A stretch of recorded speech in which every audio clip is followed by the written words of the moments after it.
Dulu saya dibentuk oleh masyarakat secara sosial, orang bertato buruk, orang gondrong buruk.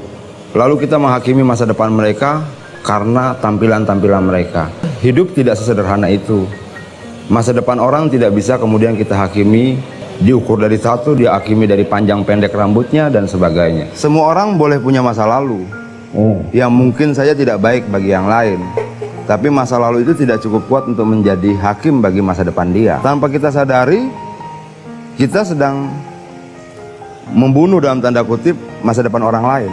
Mau masa lalu seperti apa, mau berapa jumlah tatonya, mau bagaimana bentuk rambutnya, mau dari suku apapun, kalau dia warga negara Indonesia, Indonesia sebagai sebuah negara harus memfasilitasi mimpi-mimpi itu terrealisasi. Masa depan orang itu terlalu misterius untuk mampu kita hakimi hari ini.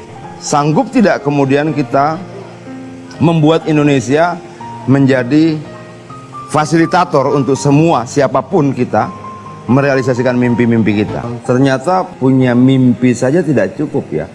Mungkin Indonesia butuh juga menambahkan tidak cuma Indonesian Dream, tapi semangat Indonesia. Itu orang jatuh bangun tidak menyerah, hancur bangun lagi, jatuh bangun lagi, segala macam. Dan saya mau orang bilang itu Indonesia. Ya. Itu menjadi semangat Indonesia. Kita punya mimpi Indonesia, kita punya semangat Indonesia. Masa lalu tidak bisa menjadi penentu masa depannya. Bahwa setiap orang bisa memiliki masa lalu yang mungkin tidak semuanya baik, tapi itu tidak menjadi alasan yang cukup untuk tidak memiliki masa depan apa-apa. Apa sih yang membuat kita sebagai bangsa bertahan melewati sekian banyak persoalan, tenaga kerja, ekonomi, pernah krisis dan sebagainya? Salah satu yang membuat kita bertahan adalah hope, harapan. Harapan itu kalau kita lebih sederhanakan mungkin artinya mimpi. Orang yang tidak punya mimpi, orang yang tidak punya harapan cenderung tidak punya semangat. Semangat itu kadangkala mungkin saja dia lahir dari harapan-harapan itu, dari mimpi-mimpi itu. Orang yang tidak pernah jatuh berhasil nggak hebat. Hebat itu kalau dia pernah jatuh dan dia mampu berdiri setelah dia jatuh. Itu luar biasa. Rambut, tato bukan alat ukur untuk orang mengejar mimpi-mimpinya.